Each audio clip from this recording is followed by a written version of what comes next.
Good evening, everyone. My name is Celeste Lacabre. Welcome back to my channel. So today I wanted to discuss the new Netflix original miniseries. It's entitled Dahmer, Monster, the Jeffrey Dahmer Story. Perhaps a touch redundant, but let's get into it. So, to my dismay, this is a Netflix original. I say that not necessarily because I have any particular problem with Netflix. It's because their compression and banding issues are so horrible, and the stream looked like absolute shit. But that's pretty par for the course for Netflix, and it's unfortunate. So hopefully this sees a disc release at some point, but that is a discussion for another video. Today I was more looking to actually analyze the content of the series. So it's written and created by Ryan Murphy, who is the creator of American Horror Story and many other seminal modern TV shows. And its stated intention is to tell the story from the point of view of the victims and never from Dahmer himself. I want to read you a quote from Evan Peters from one of the promotional videos that Netflix did. He says, quote, "We had one rule going into this from Brian, that it would never be told from Dahmer's point of view. As an audience, you're not really sympathizing with him. You're not really getting into his plight. You're more sort of watching it from the outside." So in this video, I kind of want to ask and answer the question, does the series succeed in its stated goals as an ethical work of true crime filmmaking? So the first thing that I think the series really succeeds at is its impeccable and incredible casting. Niecy Nash in particular, as Glenda Cleveland, is just so unbelievable. To me, she really steals every episode that she's in, which I think is just about all of them. She gives just such an empathetic and genuine performance, and you really feel for her plight and for what she's gone through and the frustration that is so present at this whole case, this whole investigation, and the history of this whole person in general. Richard Jenkins as Lionel Dahmer gives a really great sort of multifaceted performance as well.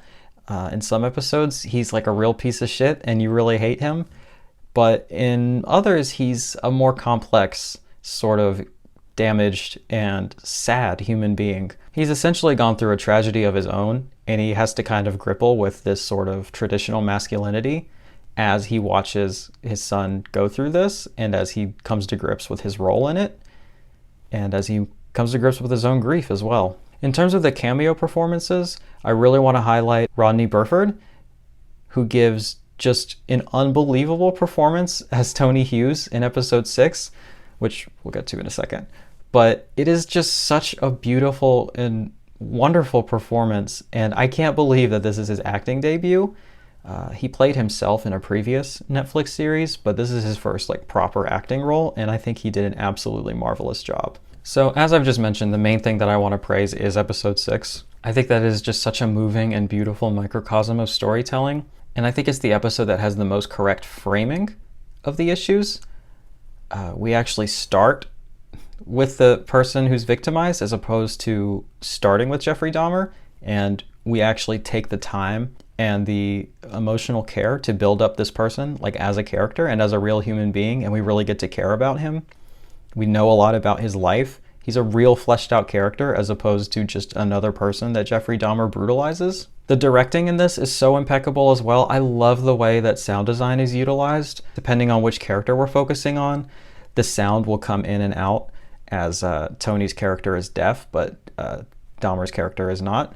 And just the way that we watch these characters interact, we watch the way that Tony interacts with the world, it is so fascinating, and it is so beautifully handled. And this really was just, to me, far and away the best episode. To me, this is the standard that I was hoping the rest of the series would hold itself to, and the standard that I think true crime fiction really should hold itself to.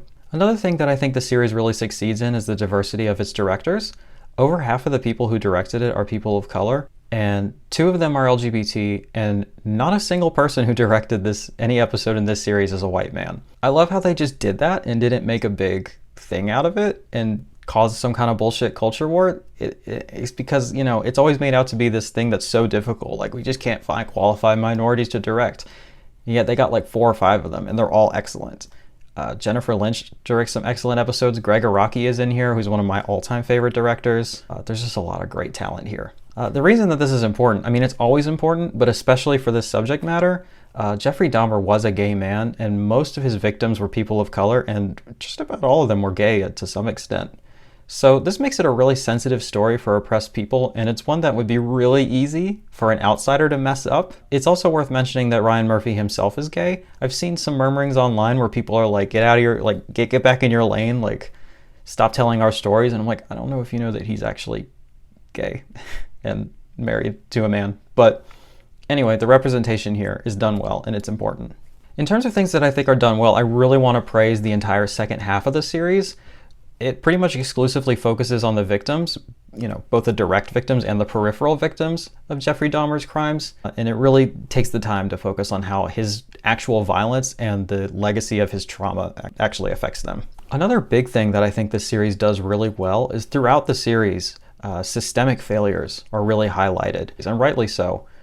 This is definitely an aspect of true crime that I think can be largely overlooked in terms of when we're analyzing how and why serial killers and other perpetrators of mass violence get away with it, and how they come to become people who would actually want to do things like that. And you need an environment that isn't working, or an environment that is fundamentally broken, for these types of people to crop up and succeed. In this instance specifically, to the surprise of no one, police are extremely racist and homophobic, and they demonstrate that they will protect their own rather than the citizens that they have sworn to protect whenever they cause demonstrable and unavoidable harm.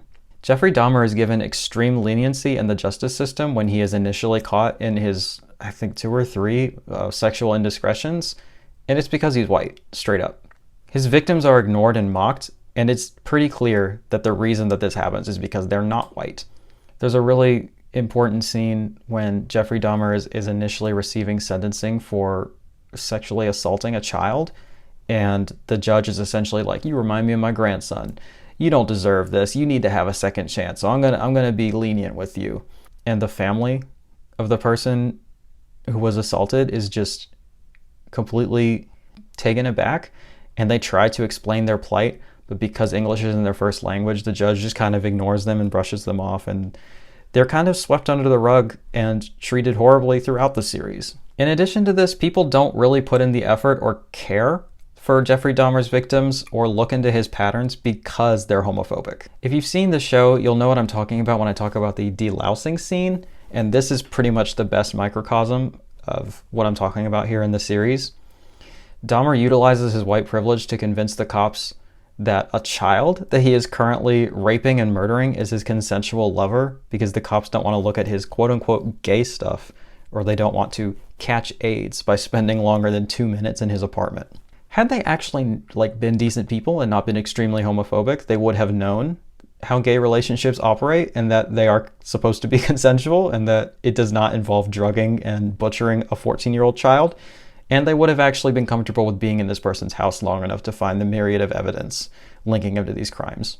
The series also takes a lot of time to explore the reasons why Jeffrey Dahmer committed these crimes that don't just boil down to he was born evil and that's the end of it. To me, that's a really lazy, dangerous, and inaccurate way to assess quote-unquote evil people. I don't believe that anybody is born evil just because.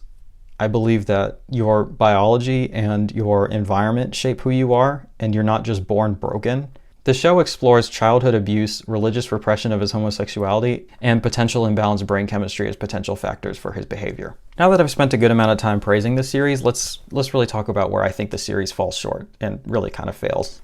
Now, we do spend a lot of time from the victim's perspective and going through and humanizing them and talking about their issues and the trauma that they faced, but the bottom line is that it takes way too long to get there.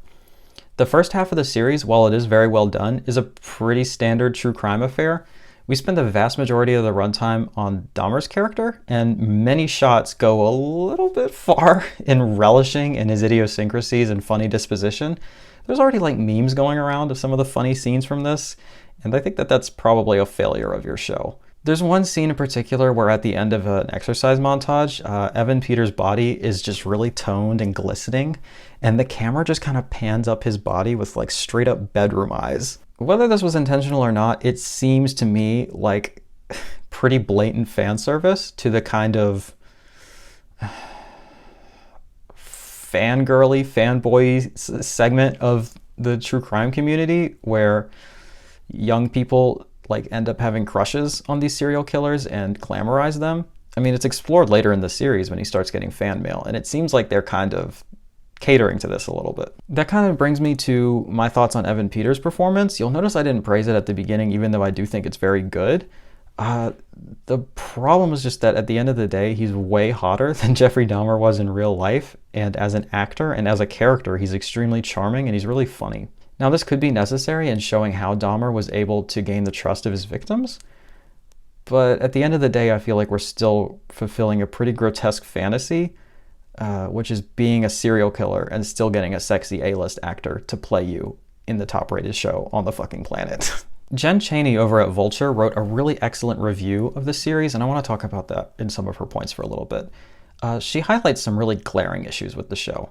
She discusses how even in episode 6, which she agrees is the clear highlight of the series, the director still drops the ball in the final scene. This is a bit of a lengthy quote, but I thought all of it was important. I'm going to link her article in the description because it's so excellent and I want to give her credit, but just indulge me for a little bit. Quote, "I can only hope creators will realize that there is a way to tell these kind of stories with more sensitivity and care rather than mere gestures towards sensitivity and care.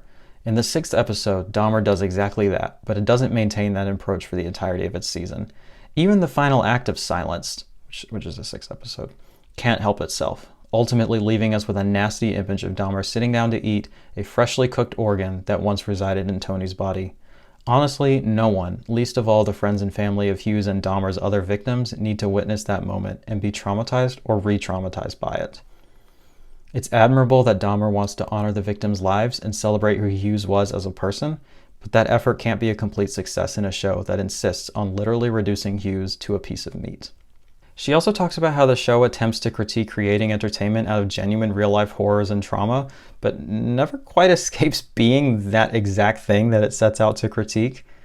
In my opinion, it's kind of unclear if they want to pretend like they're not culpable in this very thing, or if they're simply satisfied in pointing it out and just being self-aware.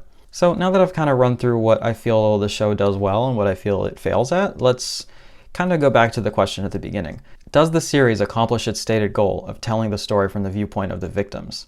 Does it, as Peters says, quote, never tell the story from Dahmer's point of view? In my view, no, and it's not close. Even in the title, it manages to inexplicably use Dahmer's name twice. If you look at the poster and the promotion and everything, it's very clear who this is about and who this is being marketed to. And that's people who are interested in Dahmer as a person and as a personality. The claim that this never tells the story from Dahmer's point of view is borderline dishonest. Until episode 6, I kind of felt like as if I had been lied to. The first 5 episodes are just absolutely from Dahmer's point of view. It's true we're never like in his head or treated to like straight up narration from his inner thoughts or anything like that. Or like a diary or something like that maybe. But it's clear that for the entire first half, he is the main character. Straight up. And even into the second half, there's plenty of shots that are like from his point of view, including the scene where he's cooking up like a fucking liver or something. You see this from his perspective. I do think that this improves significantly in the second half, but unfortunately, a lot of people don't get that far. And I checked the IMDb episode ratings to kind of see if I could confirm this, and there are significantly more ratings for the first half than the second. When you're talking about a 10-hour miniseries, it's just a fact that a lot of people are not going to make it past hour 5, and they will come away with a very standard, borderline glorifying affair of a horrible serial killer. So another question I wanted to answer is this exploitative? And is it possible to create true crime media that isn't exploitative? To me, these are very complex questions and they need to be answered separately. So in terms of this series specifically, I think the answer again is yes. I do believe it is exploitative. You've probably seen this if you've been following the show's response online, but there have been family members of the victims that are still alive and are not cool with this show happening right now. There's even somebody who's depicted in the show who talks about how weird it is to see that. And one person in particular stated that every time something like this happens, the family just gets re-traumatized over and over and over again. And I'm sure that this is probably worse since it's so big and pervasive in the culture right now. He also confirmed that his family has not been consulted a single time about any of these shows and that Netflix was no different. There's also this really disgusting, god-awful tweet from Netflix promoting the series. I'm going to have a link to that in the description too, and I'll have it on the screen here. But it's really gross in that it treats the rape and murder of a child as like hot gossip or the juicy twist of their show of the week. It seems as though we've really forgotten that these are real people, some of whom are alive today and have to see all this. So, I mean, despite its best efforts to be a better example of what the genre can be and what it should be, I think it still just can't help itself, and it falls into so many problematic tropes that we see time and time and again in the true crime genre. Now, let's ask a bit of a harder question. Can true crime entertainment be made in a way that is ethical and not exploitative? Maybe? Probably? I don't know, let's talk about it. If we're going to try, I think it either needs to be about subjects old enough that it isn't re-traumatizing the people directly affected that are still alive today. That's a pretty surefire way to make sure you're not traumatizing the actual people involved again. But if you must make something about a contemporary subject, I think it is pretty essential that the victims and the victim's family are consulted and paid. If a company like Netflix is going to rake in profits using a living person's trauma, that person deserves compensation, and they deserve an input on how this story is told, to make sure that it's accurate, to make sure that it's sensitive, etc. Now, legally this isn't required because crime records are all public domain, but in my view, if you want to do it ethically, then it really should be. I think it goes without saying that the perpetrators should never be glorified or whitewashed. However, I do think that it's necessary that we humanize them to an extent. They are human beings as well, and writing them off as nothing more than supervillains or evil to the core, irredeemable people, and making no attempts to understand them does society and psychology at large a huge disservice. We can't find warning signs and prevent this in the future if we don't take the time to understand the perpetrators for whom it is already too late. Generally speaking, I think documentary-style filmmaking is a better format than biopics or docudramas like this one.